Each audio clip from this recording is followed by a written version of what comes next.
Police परिचय दे जनसाधारण को धमक देवा नहीं उत्तेजना।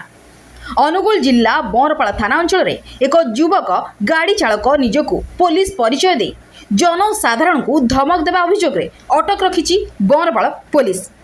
सूचना मुताबक बरपाड़ा थाना रे सान केरजांगर एक युवक निजक पुलिस एसआई परिचय दे गाड़ी चालक को धमक देते।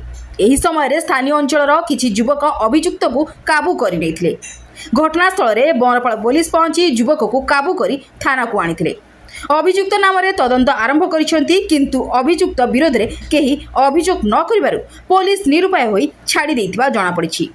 अभियुक्तर परिवार थाना को आसी एक लिखित चुक्तिनामा देबा परे अभियुक्त को परिवार को हस्तांतर करिसेंती।